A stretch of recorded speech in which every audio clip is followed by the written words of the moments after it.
Hello everyone, Maths Power channel welcomes you. Today we are going to start chapter number 14 of standard 6 Geometry Practical એટલે કે પ્રાયોગિક ભૂમિતિ. જેમાં chapter number 14માં આપણે રચના શીખવાની છે કે કઈ રીતે વર્તુળની રચના થઈ શકે, કઈ રીતે ખૂણાની રચના થઈ શકે, રાઈટ. તો આપણે આમાં રચના શીખવાના છે એ પહેલાં અમુક મહત્ત્વના પોઈન્ટ્સ ટુ રિમેમ્બર, મહત્ત્વના મુદ્દા છે જેને આપણે યાદ કરી લઈએ. સો પોઈન્ટ નંબર 1, માપપટ્ટી અને પરિકર વડે ચોક્કસ માપ લઈ ચોક્કસ માપના વર્તુળ રચી શકાય. હવે માપપટ્ટી અને પરિકરની મદદથી ચોક્કસ માપના વર્તુળ રચી શકાય. નેક્સ્ટ, માપપટ્ટી અને પરિકરના ઉપયોગથી 60 degree, 90 degree, 45 degree, 30 degree, 15 degree, 7.5 degree, 22.5 degree, 75 degree, 105 degree, 120 degree, 135 degree જેવા ખૂણાની રચના થઈ શકે. આપણે જેમ જેમ ચેપ્ટર સ્ટાર્ટ થતું જશે એમ આપણે દરેક ખૂણાની રચના કરતાં શીખીશું. નેક્સ્ટ, માપપટ્ટી અને પરિકર વડે 20 ડિગ્રી, 42 ડિગ્રી અને 55 ડિગ્રી એવા માપના ખૂણા ન રચી શકાય. આ મોસ્ટ ટાઈમ્પી ક્વેશ્ચન તમને પરીક્ષામાં પૂછાય કે ખાલી જગ્યા માપનો ખૂણો પરિકરથી ન રચી શકાય. નીચે તમને આપી દીધા હોય 60 ડિગ્રી, 90 ડિગ્રી અને 42 ડિગ્રી. તો આન્સર આપણો શું આવશે? 42 ડિગ્રી. નેક્સ્ટ, પ્રાયોગિક રચના માટે પેન્સિલની અણી અણીદાર હોવી જોઈએ. રેખાખંડ કે રેખા પાતળી બનાવવી જોઈએ. આ મોસ્ટ ટાઈમ્પી ક્વેશ્ચન છે દીકરાઓ. આ મતલબ મોસ્ટ ટાઈમ્પી ટોપિક છે. ક્વેશ્ચન તો ઠીક, પણ ટોપિક ક્વેશ્ચન તમને એવો પૂછી શકે કે પ્રાયોગિક રચના માટે કયા કયા સાધનોનો ઉપયોગ થાય, તેમાં આપણે બધું જ લખી શકાય. વર્તુળ મતલબ પરિકર જોઈએ આપણે, રાઈટ. પછી કોણમાપક જોઈએ, પેન્સિલ જોઈએ, રાઈટ. પછી આપણને સ્કેલ જોઈએ, સેટ સ્ક્વેર જોઈએ, પ્રોટ્રેક્ટર જોઈએ, આ બધી વસ્તુ જોઈએ. નેક્સ્ટ, પાઠ્યપુસ્તકના જણાવ્યા પ્રમાણે ખૂણાનું માપ 3 રીતે દર્શાવી શકાય. એંગલ A = 60 અથવા એંગલ A = 60 અથવા એંગલ એમ એટલે measurement of angle A = 60 degree છે. તો ચલો શરૂ કરીએ. એક્સરસાઇઝ 14.1. ક્વેશ્ચન નંબર 3, એક વર્તુળ દોરો અને તેના કોઈ પણ 2 વ્યાસ દોરો. ચલો આપણને પહેલાં વર્તુળ દોરવાનું કીધું છે, તો સૌથી પહેલાં આપણે શું કરીશું? વર્તુળ દોરીશું. આપણી પાસે પરિકર છે. તમારે પણ જ્યારે પણ તમે આનું રિવિઝન કરવા બેસો ત્યારે તમારી પાસે ફરજિયાત પરિકર હોવું જોઈએ, સ્કેલ હોવી જોઈએ, ઓકે, પેન્સિલ,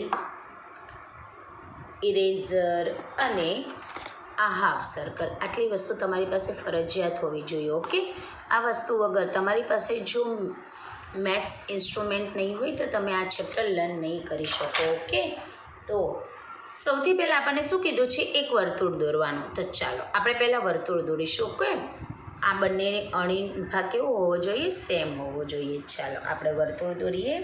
પહેલાં મેઝરમેન્ટ એકદમ વ્યવસ્થિત લઈ લઈશું. ઓકે, ચાલો. અને વર્તુળમાં ધ્યાન રાખવાનું, માપ એકદમ વ્યવસ્થિત સરખું આવવું જોઈએ. ઓકે, ચાલો જુઓ. હવે મેં અહીંયા વર્તુળ લઈ લીધું છે. ઓકે, મેં એક વર્તુળ દોરી દીધું છે. હવે આ વર્તુળનું જ્યાં પોઈન્ટ છે ત્યાં હું નામ આપી દઉં છું O. શું નામ આપીશ? O. ચાલો મેં વર્તુળ દોરી દીધું. હવે તેના કોઈ પણ 2 વ્યાસ દોરો. ચાલો હવે વ્યાસ તો ખબર જ છે. વ્યાસ ક્યાંથી છેદે? આમાંથી છેદે, રાઈટ. મતલબ વર્તુળના કેન્દ્રમાંથી પસાર થતો રેખાખંડના 2 અંત્ય બિંદુ વર્તુળ પર હોય તો તેને કહેવાય વ્યાસ. ચાલો તો હવે હું એક વ્યાસ દોરું છું. જુઓ, અને વ્યાસ તો હંમેશા એકબીજાને છેદવાનો જ છે, રાઈટ. અને આ બીજો વ્યાસ દોરું છું. ઓકે, યસ, આ રીતે. ચાલો હવે મેં 2 વ્યાસ દોરી દીધા. આ બંને વ્યાસના અંત્ય બિંદુને જોડો. હવે આ બંને વ્યાસના શું કરવાનું? અંત્ય બિંદુ એટલે એન્ડના બિંદુ. ચાલો એન્ડના બિંદુને આ રીતના જોડી દઈએ આપણે.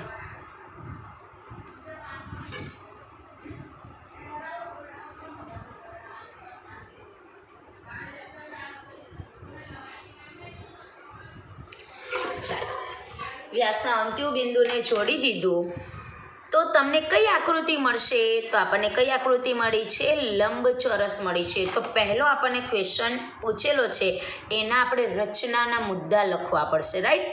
યાદ રાખવાનું, જ્યારે પણ એક્સરસાઇઝ 14.1માં મતલબ ચેપ્ટર નંબર 14માંથી જ્યારે પણ રચનાને રિલેટેડ જો તમને પ્રશ્ન પૂછાય તો તમારે યાદ રાખવાનું, જો 3 કે 4 માર્ક્સમાં દાખલો પૂછાય તો તમારે ફરજિયાત રચના પણ કરવાની અને તેના મુદ્દા પણ લખવાના.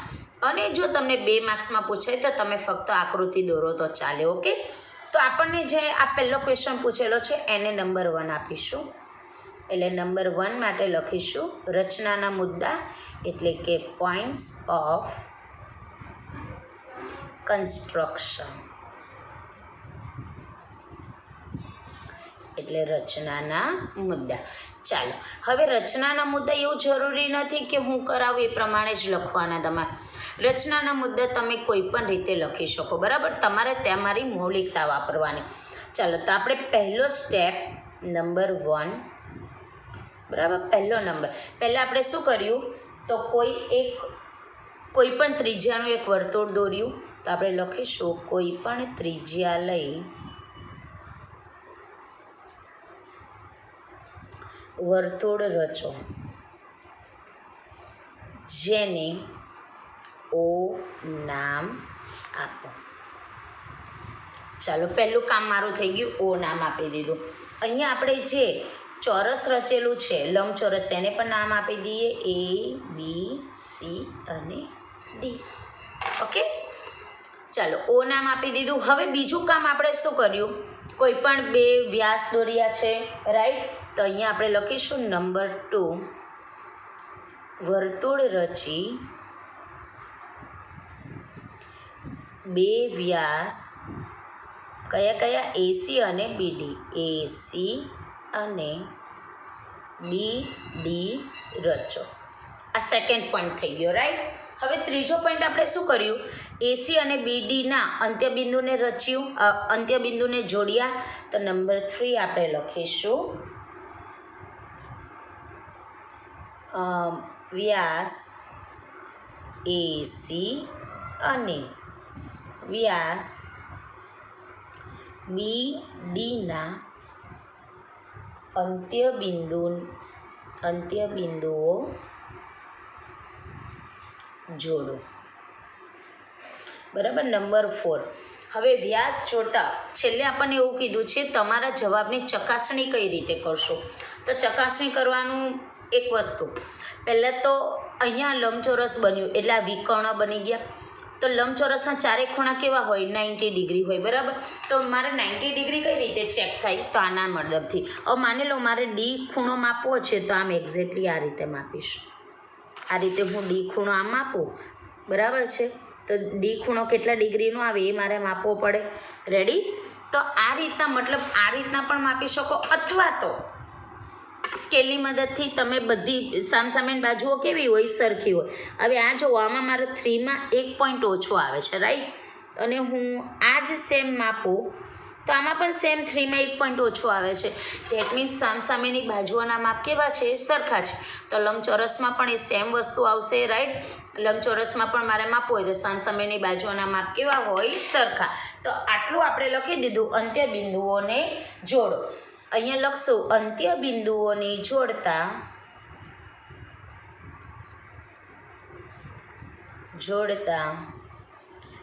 લંબચોરસ ABCD મળે છે, બરાબર? હવે માપપટ્ટીથી માપ લેતા આપણે માપપટ્ટીથી માપી લીધું, રાઈટ? નંબર 4માં જ લખવાનું, માપપટ્ટીથી માપતા જણાય છે કે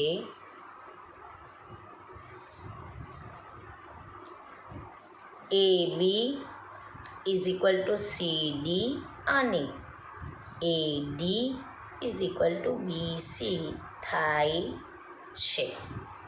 રેડી? આપણે જે આ રીતે માપ્યું AD અને BC પણ માપો તો પણ એના માપ કેવા થાય? સરખા થાય. કેવા થાય? સરખા થાય. આમ ચતુષ્કોણ ABCD એ લંબચોરસ છે. પહેલું પોઈન્ટ ક્લિયર, અહીંયા લંબચોરસ બને છે, બરાબર. હવે આપણને બીજો પોઈન્ટ પૂછેલો છે, બીજો ક્વેશ્ચન, બીજો નંબર મારીએ. જો બંને વ્યાસ પરસ્પર લંબ હોય, લંબ એટલે ઊભા, 90° છેદતા હોય તો કઈ આકૃતિ મળશે? ચાલો હવે આપણે પાછું એ ડિસાઈડ કરવું પડશે કઈ આકૃતિ. તો શું કરીશું, પાછું આપણે એક વર્તુળ રચી લઈએ.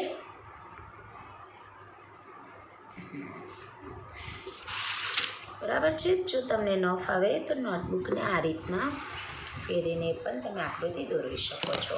ઓકે, ચાલો હવે મેં બીજું પરિકર મતલબ બીજું વર્તુળ રચી લીધું. એને પણ સેમ હું નામ શું આપી દઉં? ઓ આપી દઉં. ઓકે, ઓ. ચાલો હવે જો બંનેના વ્યાસ પરસ્પર લંબ હોય, લંબ એટલે સામસામે. ચલો પહેલાં આપણે સામસામેના વ્યાસ બનાવી દઈએ.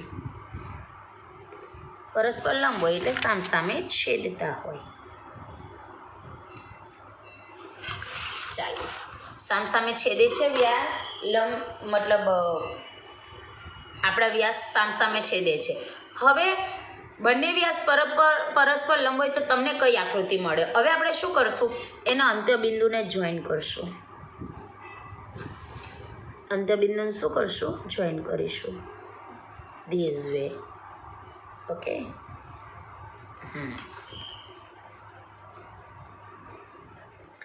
અંત્યબિંદુને જોઈન કરી દીધો તો તમને કઈ આકૃતિ મળશે? દેખાય છે, ચોરસ મળે છે. કઈ આકૃતિ મળે છે? ચોરસ. તો અહીં આપણે પહેલાં અંત્યબિંદુનું નામ આપી દઈએ, ABC અને D. હવે આના આપણે લખવાના પોઈન્ટ્સ ઓફ કન્સ્ટ્રક્શન.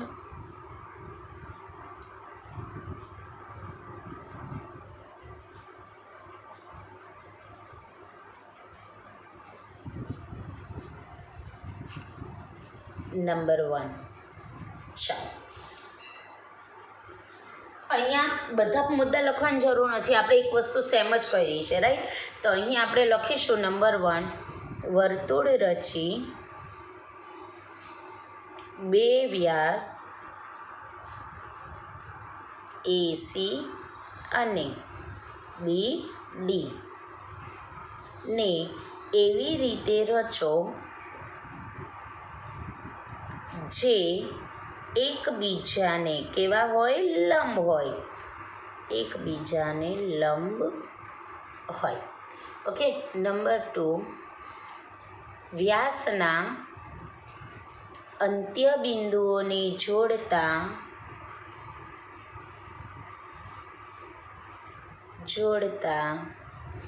ચોરસ ABCD મળે છે. બરાબર. નંબર 3, માપપટ્ટીથી માપતા જણાય છે કે, હવે જો ચોરસની ચારે બાજુના માપ કેવા હોય? સરખા. તો AB બરાબર BC બરાબર CD બરાબર DA. Sorry, here DA. Okay, DA. જો હવે માપવું હોય તો તમે માપી શકો, નો એની પ્રોબ્લેમ.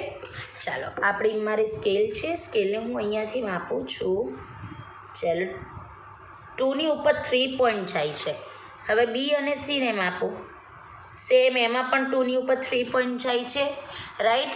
એવી રીતના C અને D ને માપું તો C અને Dમાં પણ 2ની ઉપર 3 પોઈન્ટ જાય છે. ધેટ મીન્સ મારી ચારે બાજુઓના માપ કેવા છે? સરખા છે. પછી આપણે આન્સર લખીશું. આમ ચતુષ્કોણ ABCD એ ચોરસ છે. ક્લિયર? જો દીકરા, એવું જરૂરી નથી કે મેં જે પણ મુદ્દા લખ્યા એ જ તમારે લખવાના. તમે તમારી મૌલિકતા વાપરીને પણ મુદ્દા લખી શકો, એમાં કોઈ પ્રોબ્લેમ નથી. ઓકે, તો અહીંયા આપણી પહેલી રચના પૂરી થઈ છે. ચાલો હવે બીજી રચના તરફ જઈએ. Question number 4. ઓકે, કોઈ પણ એક વર્તુળ લો. ચાલો આપણે પહેલાં વર્તુળ દોરી દઈએ. ઓકે,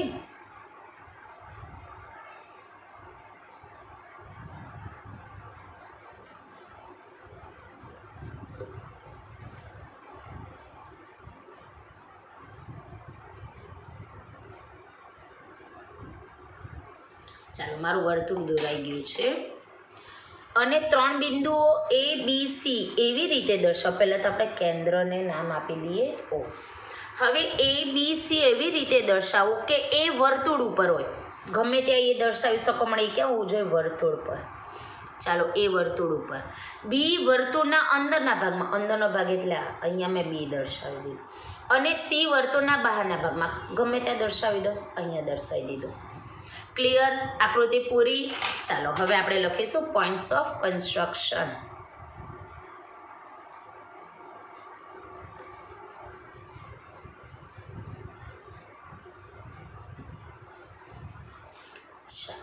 નંબર 1, કોઈપણ ત્રિજ્યા લઈ O કેન્દ્રનું વર્તુળ રચો. વર્તુળ રચી લીધું છે આપણે, એક વર્તુળ રચી લીધું. નંબર 2, ચાલો નંબર 2 આપણે શું કર્યું? વર્તુળ રચાઈ ગયું, પછી કોઈ પણ બિંદુ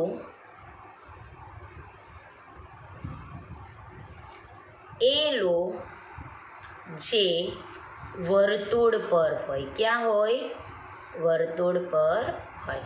જે આપણે વર્તુળ પર એ બિંદુ દર્શાવ્યું છે, રાઈટ. નંબર 3, કોઈ પણ બિંદુ, હવે કયું લઈશું? બી લો જે વર્તુળના અંદરના ભાગમાં હોય.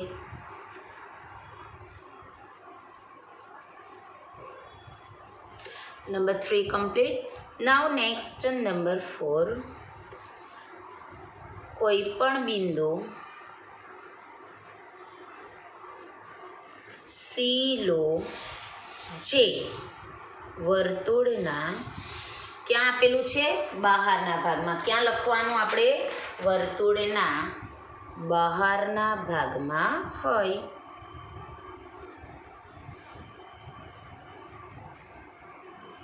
ક્લિયર? લખી દેવાનું છે. એટલે આમ માંગેલ આકૃતિ તૈયાર છે. Clear? Now the next question number 5. A અને B કેન્દ્ર હોય તેવા સમાન ત્રિજ્યાવાળા 2 વર્તુળો એવી રીતે દોરો કે તેમાંનું દરેક બીજા વર્તુળના કેન્દ્રમાંથી પસાર થાય. આમ બહુ હાર્ડ પણ નથી અને બહુ ઇઝી પણ નથી. ચાલો પહેલાં હું એક વર્તુળ દોરું. બરાબર છે દીકરાઓ? તમે જ્યારે પણ આ વિડીયો જુઓ ને ત્યારે તમારે ફરજિયાત શું કરવાનું છે? હું જે રીતે રચના કરું છું ને, મતલબ જે રીતે કન્સ્ટ્રક્ટ કરું છું એ રીતે તમારે મારી સાથે જ આકૃતિ દોરતું જવાનું અને સમજતું જવાનું, તો તમને આઈડિયા વહેલો આવશે. Okay, just weight. ઓકે, જો આ મારું એક વર્તુળ દોરાઈ ગયું છે. બરાબર? આપણે તો 2 વર્તુળ દોરવાના, પણ આ પહેલાં વર્તુળનું નામ હું આપી દઈશ A. શું નામ આપી દઈશું? A.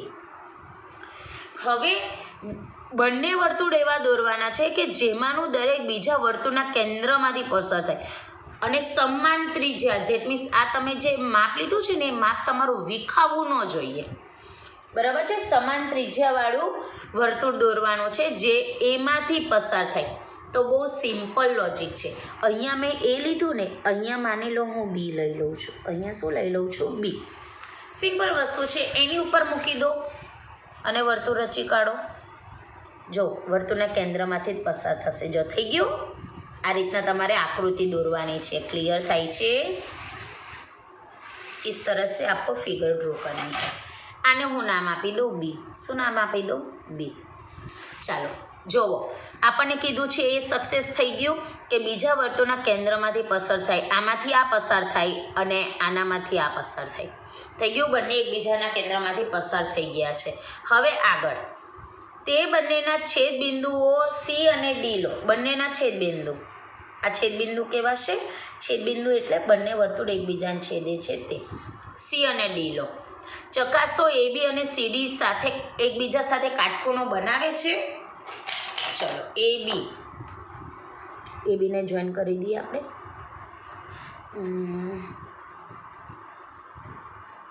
ઓકે, અને સીડીને પણ જોઈન કરી દઈએ. ચાલો, હવે બંને કાટખૂણો બનાવે છે કે નહીં એ મારે આ બંનેના છેદબિંદુને નામ આપી દઉં હું એમ. ચાલો, બંને કાટખૂણો બનાવે છે કે નહીં એ મારે ચેક કરવું હોય તો શેનો યુઝ કરવો પડશે? કોણ માપકનો. ચાલો, એક્ઝેક્ટલી મૂકીએ આપણે. ચાલો, કોણ માપક વચ્ચેની લાઈન હતી એમાં મેં એક્ઝેક્ટલી મૂકી દીધો. તમે જુઓ કાટખૂણો બને છે 90°નો. દેખાય છે તમને બધાને? કાટખૂણો 90 ડિગ્રીનો બને છે. ઓકે, તો આ વસ્તુ પર ખાસ ધ્યાન આપવાની. કાટખૂણો કેટલા ડિગ્રીનો બનવો જોઈએ? 90 ડિગ્રીનો. ઓકે, એવી રીતના તમે આ માપો, એ માપો તો એ પણ 90 ડિગ્રીનો એક્ઝેક્ટલી થવો જોઈએ. ઓકે, હા, જો આ પણ 90 ડિગ્રી થઈ ગયો. ધેટ મીન્સ અહીંયા આપણે એવું સાબિત કરવાનું હતું કે એબી અને સીડી એકબીજા સાથે કાટખૂણો બનાવે છે, તો સાચી વાત છે. બરાબર, સી એ પણ કાટખૂણો છે, બી પણ. કેમ? કારણ કે આ બંને લંબ છે અને લંબ હંમેશા 90 ડિગ્રી હોય. રેડી? ચાલો, તો આપણે લખીશું પોઈન્ટ્સ ઓફ કન્સ્ટ્રક્શન.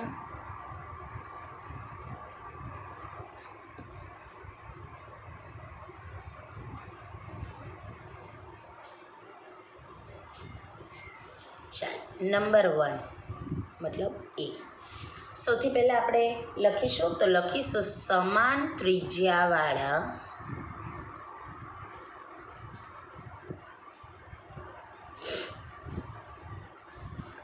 અને એ તથા બી કેન્દ્રવાળા વર્તુળ એવી રીતે રચો કે તેમાંનું દરેક વર્તુળ બીજા વર્તુળના કેન્દ્રમાંથી પસાર થાય. ક્લિયર? આ મારો પહેલો પોઈન્ટ થઈ ગયો છે. હવે નંબર બી, બંને વર્તુળોના છેદ બિંદુને સી અને ડી નામ આપો. ચલો, આપણે છેદ બિંદુને સી અને ડી નામ પણ આપી દીધા છે. રાઈટ? હવે અહીંયા લખીશું કોણ માપકથી. જો આપણે પહેલાં શું માપ્યું? એએમસી માપી દીધો, બરાબર છે. પછી સીએમએ પણ માપી દીધો, બીએમસી પણ માપ્યો તો પણ કેટલો ડિગ્રી થાય છે? 90 ડિગ્રી. રાઈટ? કોણ માપકથી માપતા જણાય છે કે CMA angle CMA is equal to 90 degree. અને ચલો આપણે CMB માપી લઈએ. CMB કઈ રીતે માપીશું? ચલો, હવે હું CMB માપું છું, એ પણ કેટલું થશે? 90 ડિગ્રી થશે. આઈડિયા આવી જાય છે? તો અહીંયા લખીશું અને angle CMB is equal to 90 degree. અહીંયા એવું જરૂરી નથી કે તમે આ જ લખો, કોઈ પણ લખી શકો. તમે કોઈ પણ ખૂણો માપો ને કોઈ પણ દર્શાવી શકો 90 ડિગ્રી. આમ રેખાખંડ AB અને રેખાખંડ CD એકબીજા સાથે કાટખૂણો બનાવે છે. ક્લિયર? તો અહીંયા આપણી એક્સરસાઇઝ 14.1 કમ્પ્લીટ થાય છે. ઘરે આની પ્રેક્ટિસ કરતા રહેવાનું. Thank you.